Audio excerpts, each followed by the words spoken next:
मुख्य उद्घोषक हैं। आपके पास शब्दों की बहुत बड़ी खान है अर्जुन भाई, लेकिन 3 मिनट प्लीज है, माफ करिएगा। अर्जुन नेगी। धन्यवाद। बोल पहाड़ी हल्ला बोल।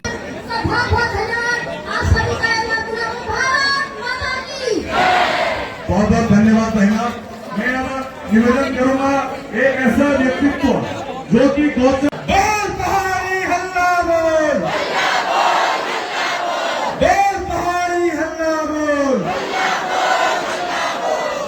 यहाँ पे आए ही देश दुनिया इस पहाड़ की मात्र से यहाँ पर से एक मन में धारणा रखनी है कि आज सिर्फ एक हमारा सूत्री कार्यक्रम है कि प्रेमचंद अग्रवाल को बर्दाश्त करो, लेकिन ऐसा नहीं हमारे पहाड़ी में ये न्यून कि अगर गोठ में बाधा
संगठनों का, महिला संगठन हो, व्यापारिक संगठन हो, कर्मचारी संगठन हो, सैनिक संगठन हो, व्यापार संगठन हो, हमारे खुद मीडिया वाले भाई हों, जो चारों तरफ से जो इस रैली को सफल बनाने के लिए आए, मैं उनका हार्दिक धन्यवाद देता हूं, उनका आभार प्रकट करता हूं। मैं पहले ये बोल चुका हूं कि निश्चित रूप से हमारी तरफ से कुछ खामियां रही होंगी, किसी को बोलने का समय मिला, किसी को नहीं मिला, जबकि लोग बहुत उत्साह से आए थे।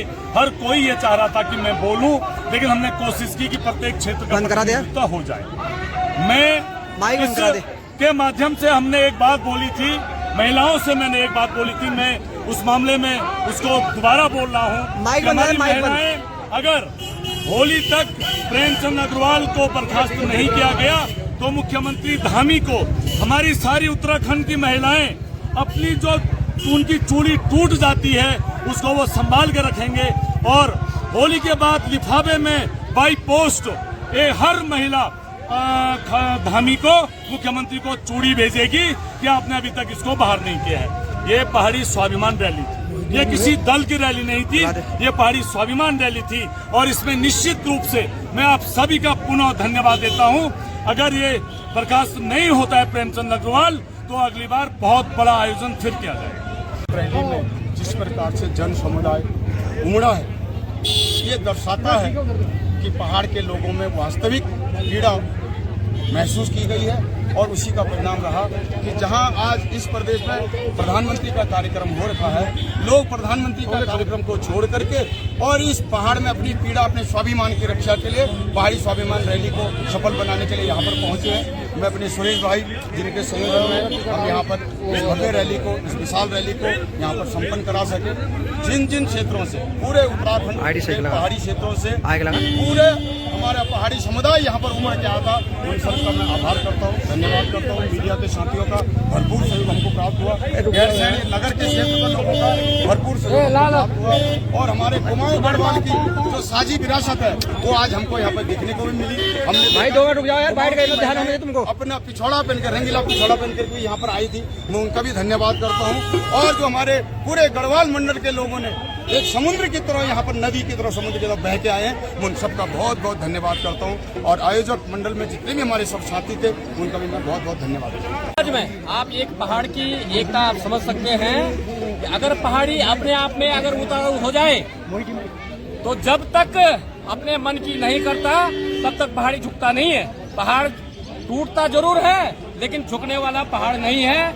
और जब तक प्रेमचंद अग्रवाल की बर्खास्तगी या प्रेमचंद अग्रवाल जी ने इस्तीफा नहीं दिया तब तक पहाड़ी चुप रहने वाला नहीं है। और आप समझ सकते हैं कि गैरसैंण से एक आवाज लगी ग्रीष्मकालीन राजधानी से तो सारे पहाड़ी चाहे कुमाऊं से हो चाहे गढ़वाल से हो, यहाँ तक कि ऋषिकेश में भी प्रेमचंद अग्रवाल की इतनी जो है बदनामी हो चुकी है कि ऋषिकेश के भी लोग यहाँ पे उमड़ के आए हुए थे। आप समझ सकते हैं कि प्रेमचंद अग्रवाल की वो गत होने वाली है कि उत्तराखंड से भी भाग सकता है प्रेमचंद अग्रवाल। तो अगर प्रेमचंद अग्रवाल की बर्खास्तगी नहीं होती, प्रेमचंद अग्रवाल इस्तीफा नहीं देते हैं तो इससे भी बड़ा आयोजन होली के बाद होने वाला है। एक बात पुनः सभी साथियों का जितने लोग यहाँ पे उपस्थित हुए थे, माता बहनें, युवा साथी, हमारे पूर्व सैनिक संगठन बढ़ चढ़ करके यहाँ पे पहुंचे थे।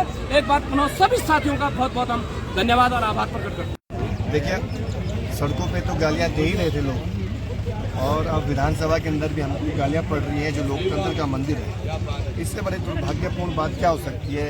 जिस राज्य के लिए यहाँ के लोगों ने अपनी शहादत दी हो, यहाँ की हमारी मातृशक्ति ने अपनी अस्मिता दांव पे लगाई हो, उस राज्य का ऐसा हाल हमने कभी कल्पना नहीं की। और आज आप देखिए एक बदतमीज कैबिनेट मंत्री, उसको मंत्री पद से हटाने के लिए लोग सड़कों पर हैं लेकिन सरकार उसे संरक्षण दे रही है।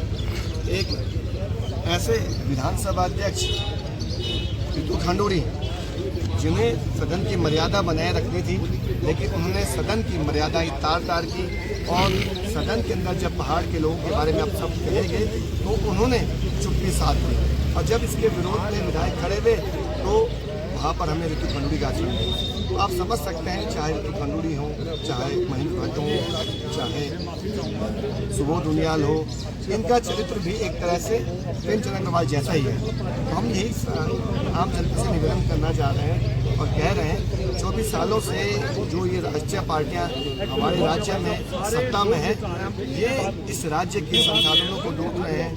यहाँ पूरे तरह से यहाँ की जो एक मूल अवधारणा थी उसको खत्म करने का ये पूरा इनका षड्यंत्र है। इसके खिलाफ लामबंद होने की आवश्यकता है। दूसरा, गैरसैंण में हम लोग हैं और आप देखिए कि यहाँ पर पिछले त्रिवेंद्र रावत जी ने एक बड़ी घोषणा की थी कि गैरसैंण के डेवलपमेंट के लिए 25,000 करोड़ रुपए वो स्वीकृत करेंगे।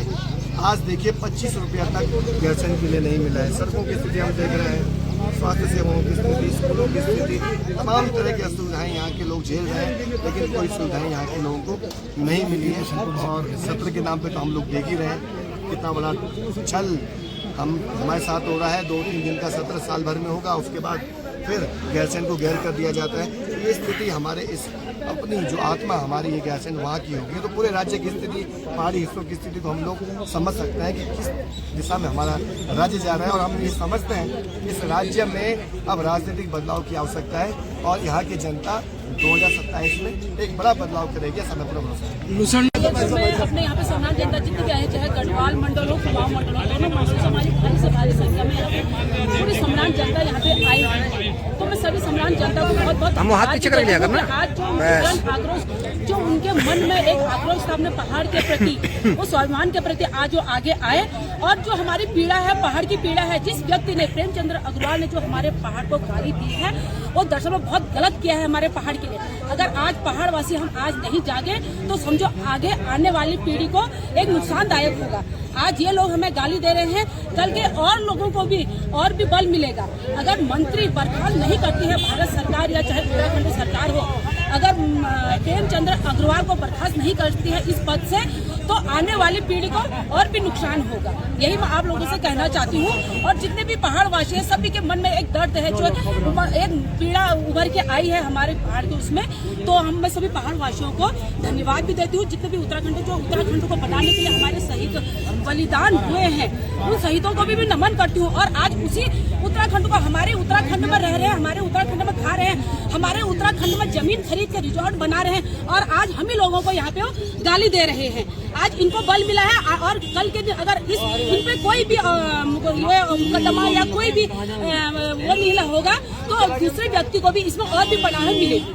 यही मैं कहना चाहती हूँ। और मीडिया कल रास्ते में थे तो कोडियाला में हमने जब देखा कि प्रेमचंद अग्रवाल का इतना बड़ा होटल बनाया जा रहा है तो हमारे मन में यही बात है कि एक और तो पहाड़ को गाली दे रहे हो और दूसरी ओर होटल भी बनाना है तो पहाड़ भी बनाना है। और जो वो होटल लगभग 70-80 नाली में बन रहा होटल है और ऐसा लग रहा है कि एनजीटी के तमाम दुनिया में उसकी धज्जियां उड़ाई जा रही हैं। कोई हमारा अगर पहाड़ का युवा गंगा किनारे अगर छोटा सा कैंप भी डाल देता है तो एनजीटी के लोग तमाम उसके काम को रोकने के लिए आ जाते हैं। कोई अगर हमारा जो पहाड़ का व्यक्ति है वो घर बनाना चाहता है तो तमाम तरह से शासन प्रशासन उस पर तमाम तरह से हथकंडे अपना के उसको रोकते हैं। और इतना बड़ा होटल अगर बन रहा है, इतना बड़ा रिजॉर्ट बन रहा है, वो आलिशान रिजॉर्ट बन रहा है, मतलब कम से कम जो हमें लगा, जो हमने पाया है कि वो 50-60 करोड़ रुपए से कम का रिजॉर्ट नहीं है और वहाँ धड़ल्ले से काम चल रहा है। वहाँ कोई एनजीटी नहीं आ रही है, कोई पर्यावरण विरोधी, कोई वहाँ पर्यावरण मंत्रालय नहीं दिख रहा है, कोई वहाँ कितने पेड़ कटे हैं और कोई वहाँ ऐसा कुछ नहीं लग रहा है प्रशासन की ओर से कि इस काम को रोका जाए। और ये दोहरा मापदंड है। प्रेमचंद अग्रवाल एक और को गाली भी देते हैं, दूसरी ओर पहाड़ में भी काम कर रहे हैं और उत्तराखंड की सरकार, उत्तराखंड के मुख्यमंत्री उनको पूरी चैन मिली है। जिस तरह से हम देख रहे हैं कि अभी तक प्रेमचंद अग्रवाल का इस्तीफा नहीं हुआ है, इससे साफ साफ पता चलता है कि ये पहाड़ विरोधी चरित्र में न सिर्फ प्रेमचंद अग्रवाल शामिल है बल्कि पूरी उत्तराखंड सरकार की जो पूरी एक जमात पहाड़ विरोधियों की पैदा हो गई है, जिससे पहाड़ को लगातार अपमानित किया जा रहा है। बड़ा दुर्भाग्य है सर, आज 25 वर्ष बाद हमें इस तरह से गाली खानी पड़ रही है, वो भी एक बाहर के व्यक्ति से। और इन्होंने आज माहौल इतना खराब आज इनकी हिम्मतें इतनी बढ़ गई। मुझे लग रहा है ये शराब खनन और जिसकी वजह से ये प्रदेश चल रहा है, उनको अब इतना अभिमान हो गया है खुद पर कि उनको आम आदमी दिख नहीं रहा है। पहाड़ का ये जो राज्य है पहाड़ियों के लिए बनाया गया था। हमारे 42 लोगों ने शहादत दी और लगातार संघर्षरत है। आज हमने मूल निवास भू कानून मांगा तो इन्होंने यूसीसी का झंझना पहले पकड़ाया, उसके बाद फिर भू कानून पर लाए तो भू कानून पर भी क्या चीजें वो सबको पता है कि भैया आपने हरिद्वार और उधम सिंह नगर उसमें रखा ही नहीं है, आपने उसमें निकाय सब सारे हटा दिए। तो भैया जब आपने उनको यहाँ तक बिछाना ही है, क्योंकि मैं मान के चलता हूँ गैरसैंण हो गया, हमारी नगर पंचायत है, मतलब ये भी हमारा गाँव का क्षेत्र है। जब यहाँ वो रूल अप्लाई नहीं होगा तो यहाँ भी जमीन आदमी खरीदेगा। मेरा काशी है या फिर ऊखीमठ है, तो सब जगह वो ये तमाम अभिमान हो गया। जैसे रावण को भी अभिमान है कि उसको कोई हरा नहीं पाएगा या वो जो करेगा वो सही है। तो अब ये वक्त आ गया है जब पहाड़ की जनता एकजुट हो रही है। इतनी भीड़ आज नरेंद्र मोदी जी के प्रोग्राम में नहीं थी जितने लोग आज गैरसैंण में इकट्ठा हुए थे, और ये तमाम वो मातृशक्ति का आशीर्वाद आज जनता ने दिया है यहाँ पर। जनता अब समझ चुकी है कि कौन गलत है, किसको यहाँ से बाहर उखाड़ कर देख रहे हैं। और मुझे लगता है अब आने वाले चुनाव हो या आने वाला कोई भी कार्यक्रम, भाजपा या फिर कांग्रेस, दोनों को जनता अब सबक सिखाने के मूड में है और वो लगातार करते रहेंगे। जैसे कि एक वक्त अभी की मैं बात करता हूँ, यहाँ पर विधायक अभी बोल रहे थे